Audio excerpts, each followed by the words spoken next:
afternoon, everybody. I make it 1:30, so I think it's time to start. And welcome to the HCV Action ODN Stakeholder event today. I'm Steve Ryder. I'm chair of HCV Action and one of the ODN clinical leads. So welcome to everyone. Just before we start, just a bit of housekeeping. So the sessions will run through, and the questions and answers at the end of each of the sessions. So you'll often have 2 or 3 speakers per session. So please put any questions in the Q&A or the chat, and those questions will be answered at the end of that particular session. So thank you for that. I guess just to start with a few reflections, and it's always quite useful to look back about where you've come from before you think about where you're going. And I hope what we're talking about today is largely where we're going, but just a few reflections from me over that journey over the last few years. And when I was going through particularly the ODN stakeholder questionnaire, which I'll come through later, it just struck me that where services are now in terms of treating hepatitis C compared to 5 years ago and certainly 10 years ago is just an extraordinary transformation, really. And I think what we're going to see and hear today is the next steps on taking us even faster towards that elimination target, and some of the key initiatives that we're going to use to transform services yet again to deliver treatment to people with hepatitis C. But I can't say enough, really. You know, we've come a huge distance over a short period of time, and I still think that really when we're looking at how to transform many other services within the NHS, people should look at the hepatitis C service as being part of the paradigm of how to do this and how to make things move. And indeed, that may be happening a little bit with some of the other services and the changes we're seeing with the new NHS Act. I hope that gives you a little bit of perspective on it all. And what I want to do now is run straight into the first of our sessions. And I'm going to welcome, first of all, Graham Foster and Mark Gillyon-Powell. Obviously, Graham's the clinical lead and Mark the head of programme for HCV Elimination at NHS England Improvement. And they're going to give us the update on the elimination programme. So over to you, Graham and Mark. Steve, thank you very much indeed. Always a pleasure to be here with colleagues and to say thank you for all your hard work, because I think you put your finger absolutely on the pulse, Steve, saying we've come an awfully long way. And that has been done by a collective effort from individuals on the ground, putting their shoulders and everything else to the wheel. And it really is a huge thank you from the NHS England team and everyone involved. And of course, the patients, I think, are very aware of the efforts that have been made on their behalf. I'm hoping my slides are going to appear on the screen, and then Mark and I can do our Morecambe and Wise Act. And I will start really by setting the scene for where we are at the moment, and then Mark will give you a quick update on some of the more administrative issues. I'm assuming you're going to show the slides for me, but I'm quite happy to put my own slides on screen if that's the way. Here we go. It's never a proper Zoom meeting unless there's a minor glitch in the IT, hopefully the one and only. So where are we? How are we doing? What do we see from the top? Next one, please. It's really, for us, I'm afraid, a numbers game. And when you look at the numbers, it is quite spectacular. There's at least 60-odd thousand patients cured. Where you say we started and quite how many are cured is a moot point, but it is an awful lot of people who are not going to get liver cancer and decompensated cirrhosis.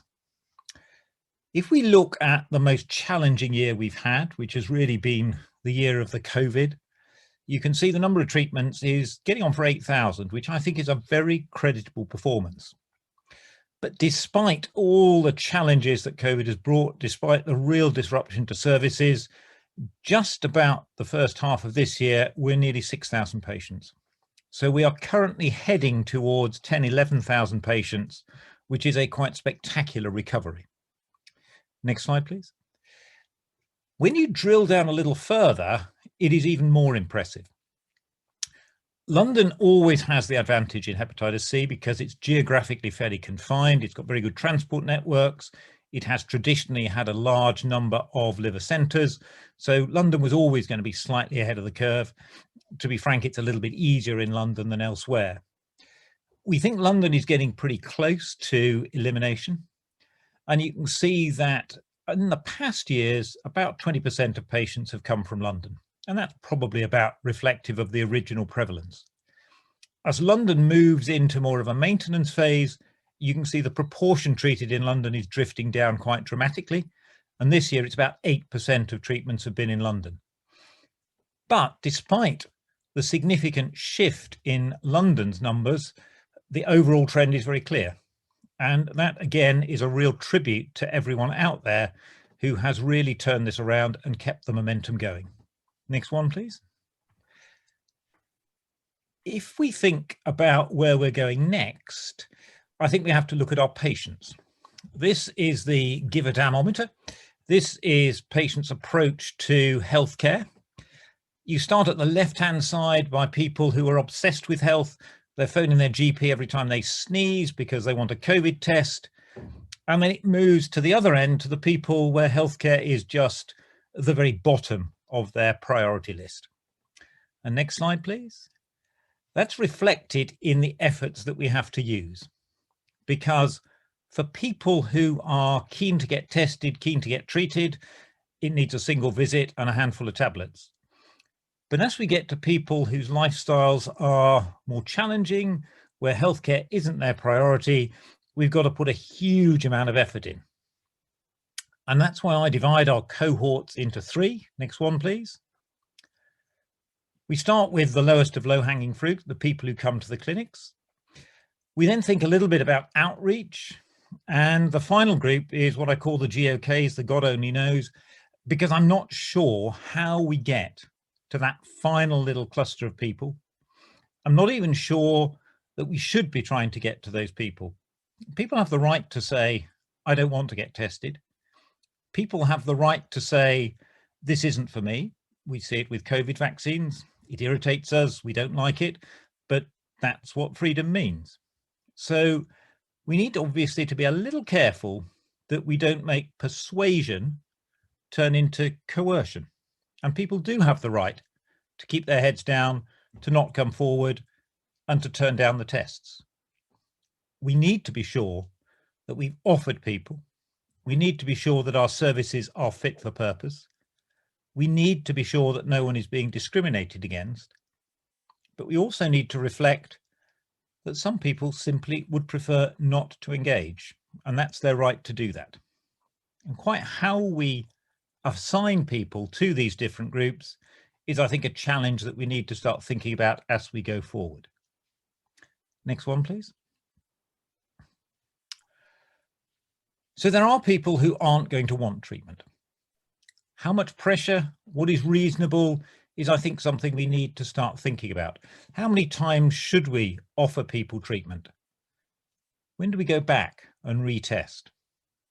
There are always going to be people who simply do not wish to engage and simply will not be tested, no matter how easy we make it. And if that's an informed choice, then we accept that. But it does need to be an informed choice. So our focus is very much to treat all the treatable. And once we've treated all the treatable, we then need to move to a maintenance phase. And the maintenance phase, of course, maintains an open door for those people who've had a bit of a rethink, who've started to engage with services. And we must make sure that as we wind to maintenance, we don't disenfranchise the people for whom this is not the time for treatment. And that's a challenge that we're going to have to face over the next year or two. Next one, please.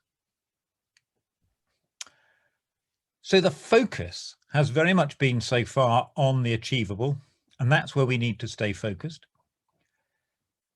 Steve, I think your point about how far we've come really underestimates just how much progress we've made. I think 10 years ago, you and I were probably the only people in the country going into drug services and offering treatment. At the last count, we've got well over 200 treatment services out in the community, and the numbers are growing all the time. We've had a van in London for a long time trying to contact the homeless. We now have at least a dozen vans with 10 more to come. So the services that we have built up to engage with the disenfranchised is just enormous. And I think we need to recognize that is an extraordinary, unique achievement, and we have to protect it. Because whatever we do going forward, those outreach clinics are going to be pivotal for future success, not just in the Hep C field, but in all of the other areas. And I think it's really heartening to see that we're getting to a stage where outreach hepatology is not a dirty word, and engaging with primary care, engaging with community services is starting to move up the agenda. And that's where we have to be. We have to get out of the hospitals, outside to the people we need to find. And I think Hep C has led the way. The goal for me over the next couple of years is that every patient in addiction services and needle exchange is offered testing and treatment in a way that fits their lifestyle and in a manner that is convenient to them. And that means flexing our services once again. That means changing our approaches, but everyone has the right to be offered a test and an easy access to therapy. I think the same has to apply to every person in prison and every person admitted to prison. If you're incarcerated, we must make sure that you're offered access to testing and to treatment, and the two should be seamless. And then there's the other at-risk groups. We know there are people in the probation service, people who are homeless, people born in high-risk countries, people who are exposed to blood and blood products before testing, HIV infected. All of those people are in contact with services. We need to offer them a test. We need to make treatment available to them. The goal for NHS England is to find and treat every single person who is accessible to us. That's a slightly different ask from getting everybody treated, but we have to be realistic about how far we want to go. My personal view is that once we've done that, we are highly likely to have hit the WHO goal of 80% reduction. We're highly likely to have achieved the incidence changes that we think will give us a badge from the WHO. But we're aware, of course, that the difference between 81% and 79% is in NHS England terms fairly trivial. And we're not going to bust a gut to simply tick a targeted box. We want to do the very best we can for the very largest number of people, but we have to be realistic. There are other issues, there are other areas that we need to look at. So we have to focus on making sure that everyone who possibly can be contacted is contacted, but we've got to be reasonable and accept there's a point where we have to pause and move resources elsewhere. Next one, please. I do want to really say a huge thank you to the peers, the peer support program. And I've got to say, I was slightly skeptical when it started. I wasn't quite sure that it was going to add very much to the program. Once again, I was wrong, because the data is really absolutely compelling. Peers have a 12% increase in the number of patients treated. And this is a fairly sophisticated Bayesian analysis. It's time constrained, and it looks at networks that have a peer versus networks that don't have a peer. And you can see from this rather sophisticated statistical analysis that there's a hugely significant shift in people treated in networks with peers. So the peer program has been, I think, one of our great triumphs. And I do think that peers are something we need to maintain as we go forward. I think peers probably have a lot more to offer than just supporting hepatitis C. I know our peers are starting to bone up on alcohol. They're getting much more valuable in terms of global healthcare. And I think that's something that we need to maintain and to drive forward as we move on. Next slide, please. So the big question, and the question that is vexing all of us right now, is how many are left to find? There is clearly going to be a population who will not be found, the GOKs. From the public health perspective, and I know Monica is going to talk after us about the issues from the public health perspective. From the public health perspective, it's a slightly different dynamic, because the amount of residual disease that is difficult to engage with will determine how much resource is required to keep the lid on the hepatitis C program. And that's a slightly different game from finding and treating everyone who's engaged. So our program is really to focus on who is left engaged in services and where else do we need to look. You're aware that we are about to start retesting people who've been treated to look at reinfection rates. That should launch next week at Barts. We're doing it as a pilot at Barts just to make sure that it works properly. And then we'll roll that out within the next few weeks and hopefully start getting that moving by Christmas. We haven't really done any stock taking in addiction services for many, many years. So in February, we're going to start a massive testing program in addiction services. The aim will be to test 2,000 patients per region. We see the country as 5 different regions. So breaking that down, that's a few hundred per network. And that will give us a really good idea of what's around in addiction services. We're going to test at random. We're going to test people who go to addiction services without an obvious risk factor, as well as people with a risk factor. So it's a real incidence and prevalence assessment, starting by measuring antibody and RNA, and then going back in 6 months' time to those who are antibody and RNA negative and retesting to see how many have become infected. That, I think, is going to give us a very clear steer as to what is left. I think the patients who are actively infected reflect those engaged in services. But if you have a service where most people have been treated and you're getting new infections, that indicates that your community program needs to be expanded. That means we need to re-emphasize going into needle exchanges, perhaps more community treatment. But if in your needle exchange clinics, your addiction clinics, your needle exchange pharmacies, there are very few new infections, then that, I think, is an indication that we are very close to being able to move from an elimination drive to a maintenance drive. Next one, please. The area that we haven't looked at is the unknown unknowns.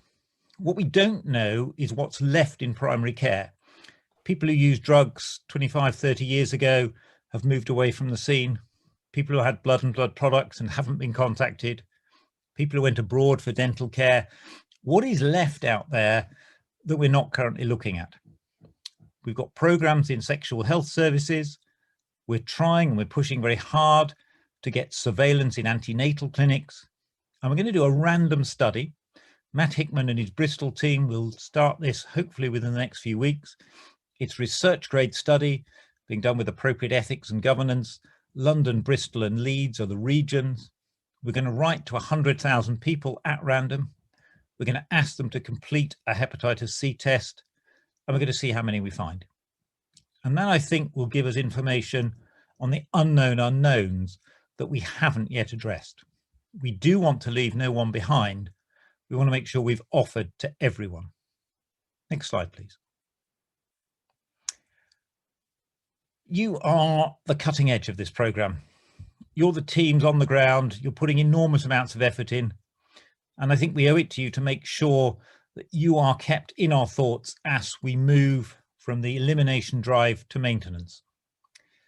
What we've achieved over the last 5 years is an extraordinary group of highly knowledgeable teams delivering community-based care to really vulnerable, really disenfranchised individuals. For me, those teams are critical. They're teams of people, they're all self-motivated. They center often around nurses and managers and peers. You'll be pleased to hear there's virtually no consultant input, which is why they've been so successful. And those are the teams that have made this service work. And I think what I want to see is those teams mature so that they do much more than hepatitis C. And I want to see them funded by multiple streams. So they're doing some alcohol work, some infection work, perhaps some TB surveillance, perhaps some COVID vaccinations. They become outreach teams that deliver a whole panoply of care, and of course a bit of Hep C on the way. And when Hep C pops up, they can do case finding, contact tracing, and nail down any outbreaks. So to those of you worried about job security, trust me, the NHS is not going to throw you away. We desperately need highly skilled, motivated people. And I do think that there is a very important role going forward for community hepatology, community infection, and I think that we have the infrastructure to do that. We're already talking to the cancer screening team about how we can move cancer screening out to people in addiction services. We've begun preliminary discussions with some of the alcohol workers.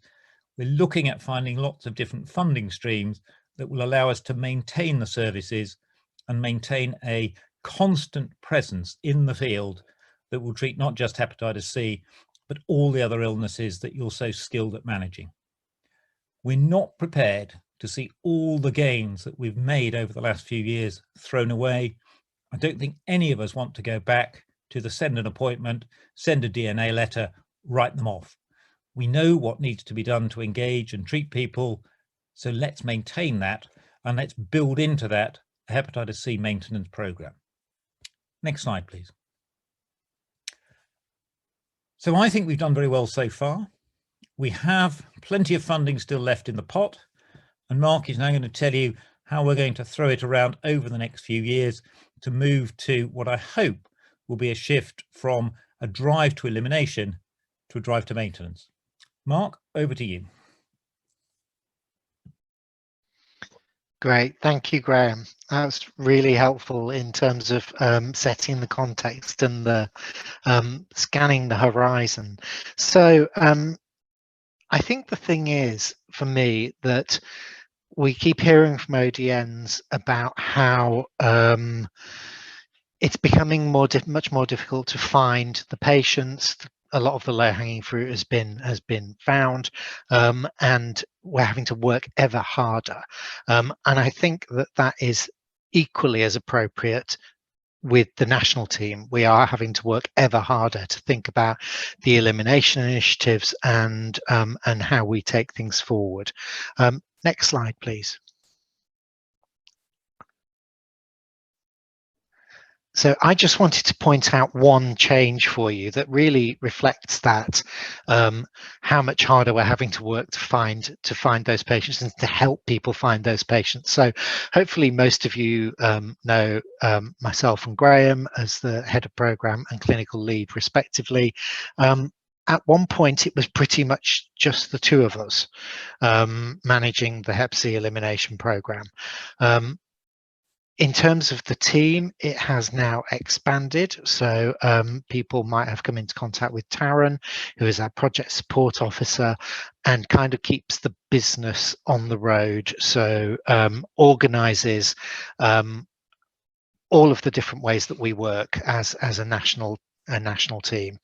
We're very pleased over the past couple of months to have welcomed Beatrice Emmanuel, who a number of you will have been contacted by or been in contact with, who is our information analyst and has given us a wealth of information and access already, and improved our understanding immeasurably since she started with us.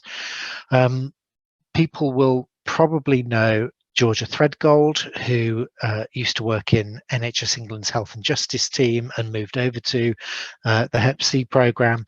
Georgia is now a senior project manager in the team and leads on a number of areas, but primarily in relation to health and justice and opportunistic testing. So things like the antenatal care, our work with GRT communities, sexual health services. So working on a lot of those kind of public health elements. And we're pleased to welcome today, on her first day, Speciosa Nabatico, who's also joined us as a senior project manager, and is likely to be working on driving forwards our primary care programme, the rollout of the patient search identification tool, and potentially our work with community pharmacies and other parts of primary care as well as general practice. And we have an improvement and delivery manager post that is currently vacant that used to be occupied by Georgia. So I hope you can see that that now gives us a little bit more capacity to do some of the additional work that we have previously outlined, and I'm just going to mention a couple of highlights of now. Next slide, please. You all have seen this this EI map, the Elimination Initiative map, previously. I am going to change it because I realize everybody must be getting really bored with it by now. But what I would say is there are a few areas that I've highlighted, partly because there are things that are happening currently that that it's useful for people to know about. So interventions in needle exchange, which is over on the left-hand side, and under PUIDs, NSP treatment pathways. We're looking really closely now at needle exchange facilities, partly because we know that testing is recovering within our drug services, and we know that in some cases, in both agency-based and community pharmacy-based needle exchange, we haven't had the kind of consistency of testing that we've had within drug treatment services. So we have recently gone out, we're doing this on a kind of two-pronged approach. What the first part of that is that we've gone out to the ODNs and said, how can we do this differently? How can we support you financially or structurally or in any other way to find those patients who are engaging with needle exchange, potentially not engaging anywhere else? So that's one element. The other element, which is kind of a longer game, is some work on with our national pharmacy colleagues about how we pilot different ways of working with community pharmacies. So hopefully we'll be able to look at both the types of interventions that are offered in pharmacies, but also the treatment pathways and the testing pathways that we use. So that's a couple of ways that we're looking at that. Community van program, Graham mentioned, we have 11 or 12 vans out there now, roaming the countryside and the cities, looking for individuals who might access testing and treatment. The cancer work that Graham mentioned that we're developing could give us up to an additional 10 vans. So as long as we can evidence that we're reaching the people we need to reach, and that we're capable of offering on board those vans fibro scanning, access to other diagnostics, then we'll be going into that program jointly with the Cancer Directorate within NHS England. Testing web portal, which I've mentioned before. We have now just completed our market engagement exercise and are about to go into the final part of the work and procure the testing portal. There are a whole load of different ways that this is going to help us, but amongst them are things like direct access to the testing portal through different communications work, and promoting things like QR codes, and it really assisting people and making it as easy as it possibly could be for individuals to get a confidential and efficient and effective test. So that's moving through the system at the moment. Significant amount of interest from people who want to provide that. I mentioned the liver cancer work, and Graham's mentioned the reinfection testing and the incidence testing.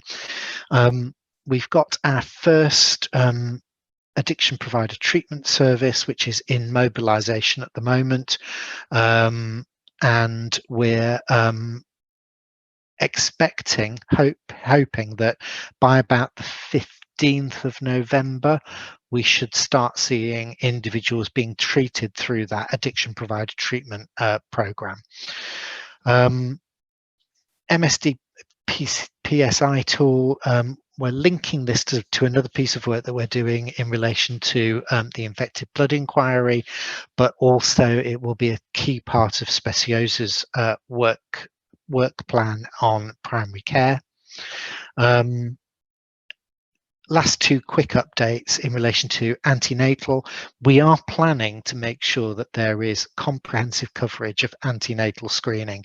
We're working closely with national colleagues to try to make that a part of the antenatal screening programme. But if we don't, we will find other ways to do it in the same way that a number of ODNs already have. So we're not going to miss anywhere. Partly because the responsible thing for us to do, regardless of what people then choose once they've been offered a test, the responsible thing for us to do is to ensure that the offer of a test and treatment is clear to everybody, regardless of where they present, and that includes antenatal services. Similarly with sexual health, we have a pilot in sexual health at the moment,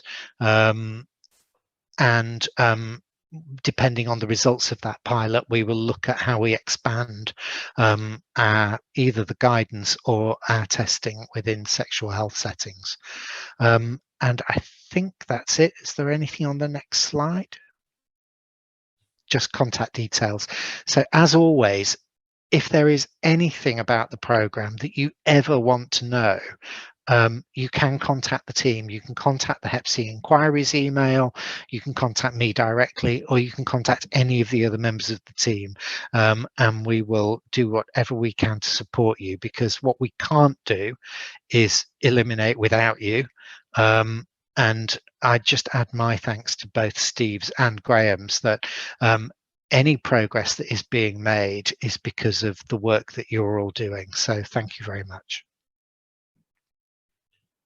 Thank you, Graham and Mark. Really helpful overview of where things are and where we need to go.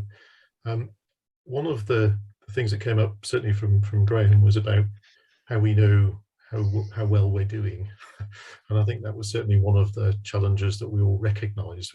How will we know when we've got there in terms of elimination and we're moving to maintenance? So, so a great pleasure to welcome Monica Desai from Public Health England, who's got to the real challenge of telling us how we're going to measure progress towards elimination. So welcome, Monica. Thank you, Stephen. And it's wonderful to be here. And I can just echo my thanks to everybody for the incredible work that's being done towards eliminating hepatitis C. Is the team able to share my slides? Perfect. Thank you. So I'm going to talk briefly about measuring progress towards elimination. And I'm going to provide an overview, first of all, of some of the measures that there are to be able to measure progress towards elimination. But then I'm also going to talk you through some of the tools that we're developing at the moment. And the aim of those really is to be as responsive as we can. They need to be tools that are useful to everybody here. So when it comes to the panel discussion, we'd also really welcome any feedback or insight that you might have. So if we move to the next slide. So to start with, I thought it might be helpful to start with just a bit of background around the new WHO interim absolute measures, because these are the measures against which we will be required for the WHO to validate elimination status. But as you know from the Hepatitis C in England report, there are a number of other measures and metrics which we feel are particularly important to help us understand how we're progressing towards elimination, and as we move towards maintenance phase, how we continue to maintain elimination, and also for us to understand which populations remain at risk. Even if we have sort of ticked the box of achieving elimination, there will continue to be groups that remain at risk of hepatitis C. So how do we continue to understand who those groups are and where we might best target our efforts? So just to recap, in 2016, the UK signed up to the WHO's ambition to eliminate viral hepatitis by 2030, and England aimed to eliminate 5 years earlier. The original targets were relative compared to 2015 baseline, But in June of this year, the WHO published a set of interim absolute targets. And the aim of that was to avoid the need for a baseline measure and also to enable direct comparison across countries. They're really streamlined. There are 2 key impact targets, and they're related to incidence and mortality. So briefly for hepatitis C, this included an absolute measure of hepatitis C incidence, and that's a new measure. Previous measures have been based around chronic prevalence.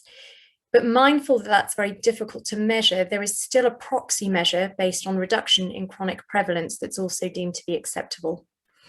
And then we also have a hepatitis C related mortality target of less than 2 per 100,000 persons for hepatitis C related mortality. So the 2 sort of key measures are incidence less than 5 per 100,000 in the general population, less than 2 per 100 for people who inject drugs, or the proxy measure of reduction in viral prevalence, and then hepatitis C related mortality with a rate of less than 2 per 100,000. Have the next slide, please. Thank you. So to support the impact targets, there is a set of programmatic targets.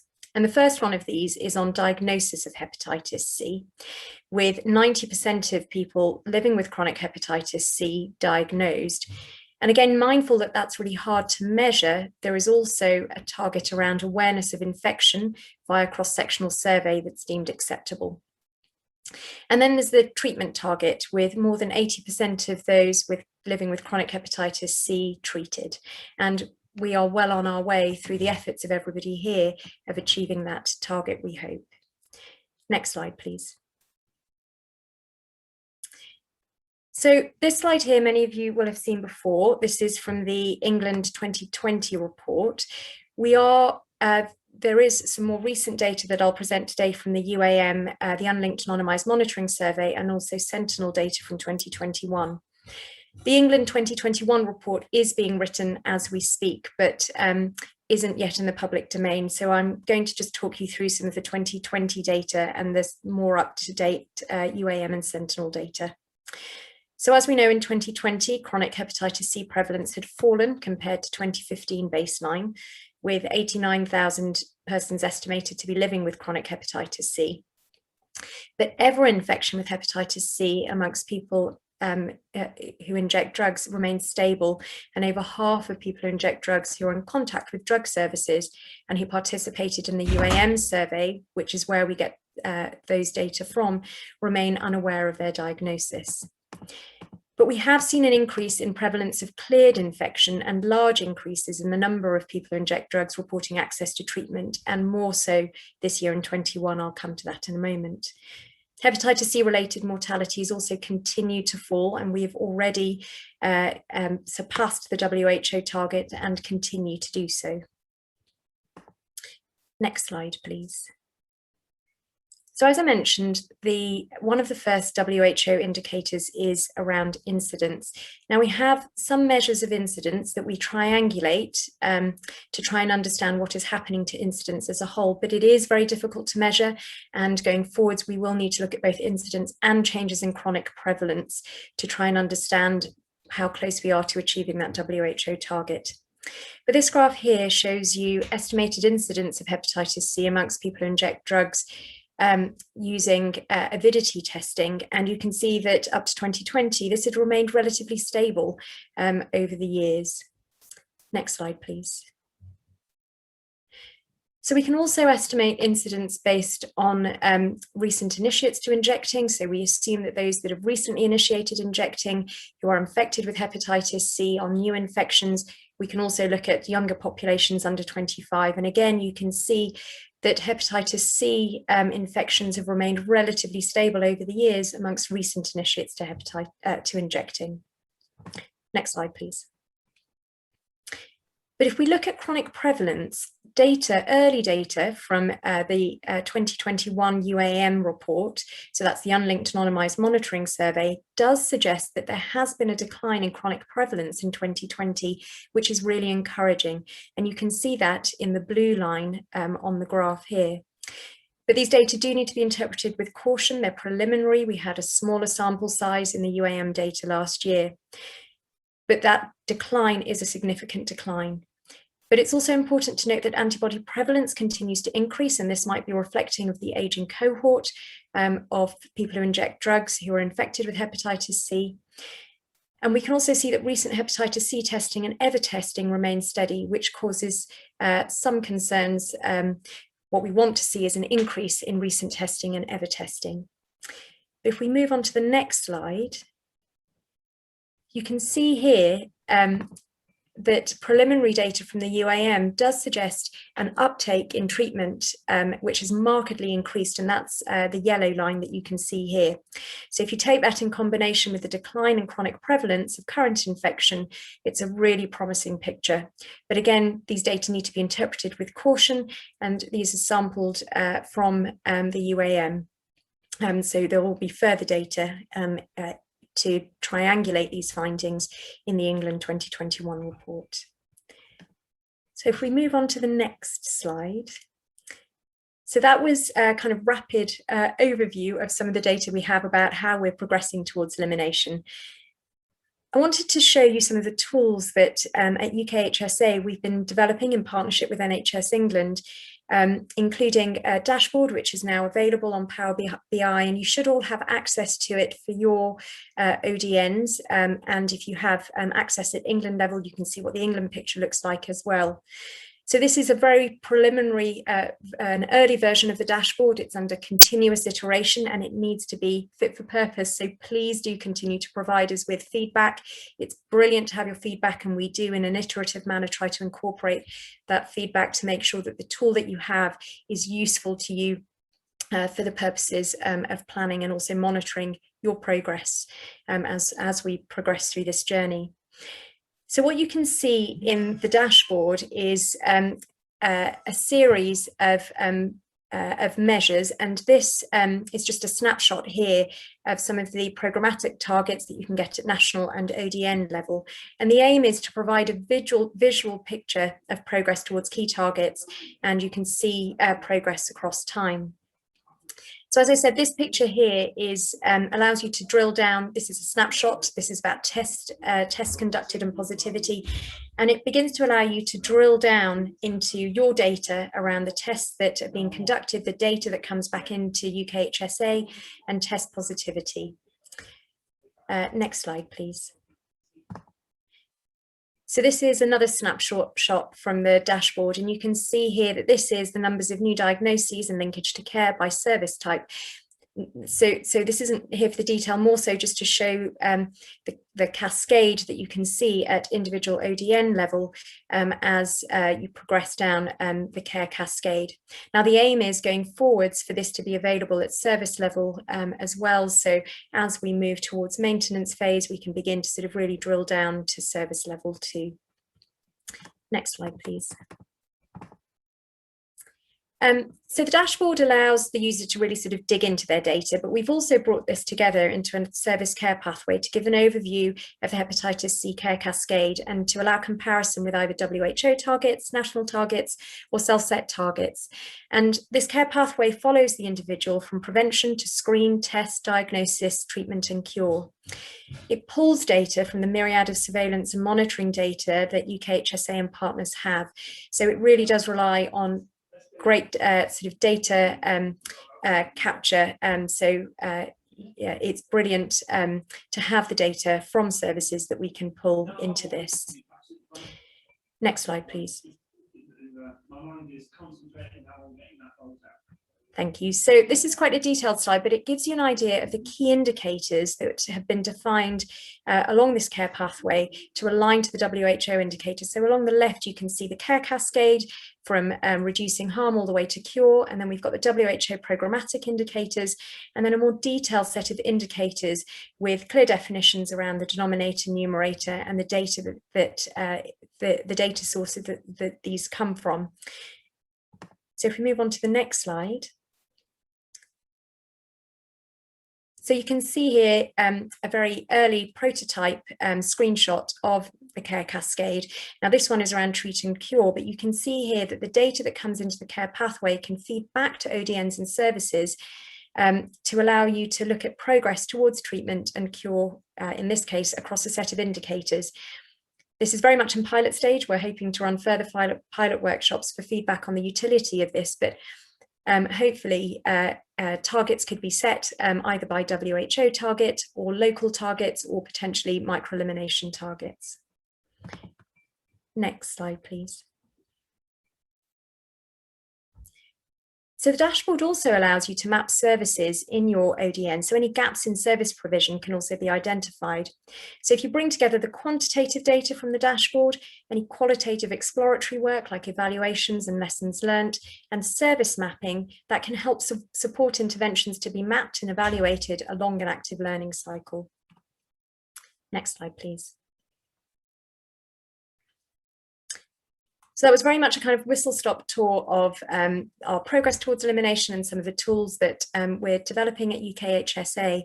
As I mentioned, they're an iterative process, and we really welcome any feedback that you might have to ensure that the tools are not just fit for purpose now for your needs now, but also looking forwards to maintenance and progressing forwards to try and understand what would be the best way for these tools to progress. Alongside this, there are several projects that are currently underway to enhance further our understanding of progress towards elimination. I thought I'd just talk through some of these very briefly. So as Graham mentioned earlier, we are able to capture data primarily from drug services or from addiction services, but we want to try and understand what progress to elimination looks like amongst broader populations, such as those accessing pharmacy, outreach needle exchange, and also whether the generalizability of our data is generalizable to broader populations. So we're beginning to do some thinking around metrics and coverage of needle exchange and potentially sampling from using the Unlinked Anonymized Monitoring Survey in pharmacy NSPs. Others have mentioned the HipCap study in general practice, and we are working alongside as a study collaborator on that, and working alongside NHS England and other stakeholders on antenatal testing, sexual health opt-out testing, and HIV microelimination that Mark has already touched upon. We've also been doing some work to develop algorithms to describe reinfections in our data, to derive estimates, and it'll be brilliant to have the data from the reinfection study to triangulate across that. We're also hoping to enhance the dashboard further to make it more interactive and to support discussions around microelimination. And then finally, there is a wealth of research projects that we are involved in or support, including projects like the Epitope study that many of you will be involved in, that looks at treatment as prevention and the impact on hepatitis C prevalence. So next slide, please. So just to say, any questions, any feedback at all, please do email myself or any of the hepatitis team at UKHSA, and it'll be brilliant to have feedback, particularly on the dashboard and the care pathway going forwards. Thank you. Thank you, Monica. Just a personal view for you to say, I think the dashboard looks great, and also how encouraging it was to see that initial data with the downward curve in numbers, which you know, I hope is real.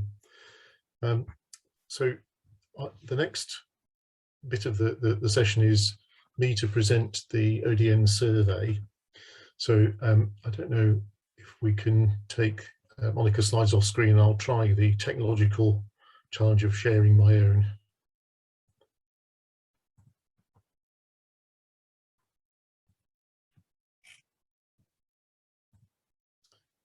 It's great. I hope you can all see it. So first of all, thank you to all of you who at very short notice completed the survey that we sent round. Its aim was to get the views from the ODNs about how the various initiatives are working, respecting very much the challenges will be often very local ones with very different setups. But we hope that the questions we're able to ask and your responses will help inform some of particularly Mark and Graham's actions down the line. So we crafted the survey and sent it to all 22 ODNs, and I'm very grateful that 19 replied, which is fantastic at the fairly short notice that that we were able to send it out at. We tried in the survey to look at a number of different aspects of service and elimination, but I guess this was the headline. The initial thing, major thing, is how do we feel that progress to elimination is going? And this was the response from the ODNs. So do you think that you will reach elimination by 2025, which is clearly where we are aiming at? And I'm pleased to say the majority of people do think that that's realistic. And some clearly before, that may be our London colleagues that Graham was talking about a little bit earlier. And again, some say after 2025, but actually the majority here are either before or after, which I think is very positive and perhaps links to that data we just saw with the downturn in the numbers of infected people out there. The other key bit, which I'm sure will please Mark in particular, is that most people did think they had enough funding to be able to reach the elimination within their ODN. Certainly for me, one of the key things of the ODN structure was that ability to move resources from one area to another to where it was needed. And I think certainly it's reassuring to know that most of us feel that the amount of money there is adequate to achieve the job. In terms of how we do it, there are a few questions, one of which was about the value of peer workers, which we heard a little bit about before. Really everybody, I think, pretty much felt that they were very useful additions. And I have to say, for me personally, the peer workers coming into post have revolutionised what we can achieve in that difficult to access group of people previously. And I think Graham's shown you the demonstration of their worth, but I think that perception is shared by pretty much all the ODNs. The other initiatives, again, we've heard a little bit about outreach vans, and again, the feedback from the ODNs is that they are pretty useful. So most people rating it as very useful, somewhat. There's a few who don't have one yet. I'm sure most of us would like to be able to have one, but again, pretty uniform, positive about the outreach vans. This does seem to be adding something very significant to the service. The patient search identification tool, so this is the ability to search in primary care databases to say, can we find patients? Much more mixed response here, and I'll perhaps comment on a few of these at the end with my personal perception on it. But although some clearly have found it useful, there's a much broader spread through to not useful at all for some people who've clearly tried to implement it. And perhaps a reflection on some of the challenges here with actually using the tool might be quite helpful for us later on. The other clear positive is about the HIT programme in prisons, probation, bail, hostels. Again, pretty uniform approval of that. And people do feel this makes a very significant difference to what we can deliver. The South Asian Community Awareness Campaign, however, is again a bit like the primary care search, much more mixed feedback, but I think probably the too early to say or not applicable tells you that actually uptake in the ODNs so far has been relatively modest. So the jury's out, I think, about this as a major contributor to the elimination campaign. Community liaison officers, I have to say, when I saw the question, I didn't know what a community liaison officer was, which tells you that I don't have one in my ODN. But I'd be certainly interested in people's views who've got one and found and where they've deployed them. And if we are going to go down this route, what additional roles this group might deliver. Certainly 2 ODNs have got them and found them very useful, so perhaps a bit of an opportunity to share something that might be innovative.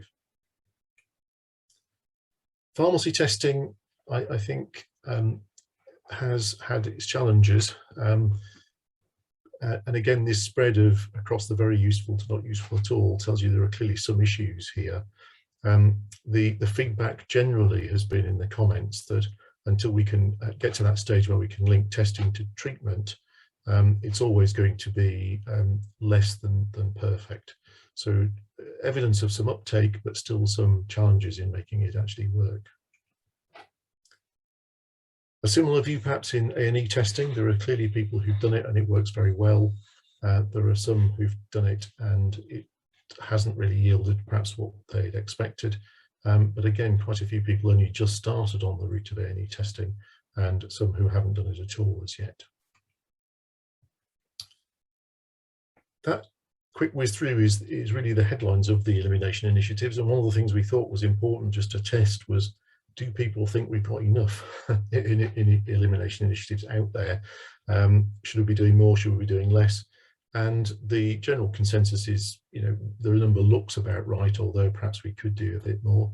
Perhaps it may be that the more might be enabling everybody to participate fully in the initiatives that are all there.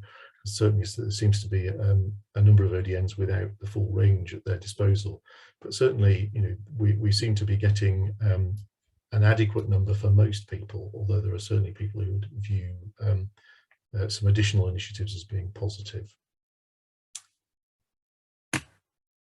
Most of those clearly were sort of yes, no tick boxes, and what we tried to do was catch a few comments about areas which were particularly important, and we felt this was a useful question to ask. What's the biggest barrier to achieving elimination in your area?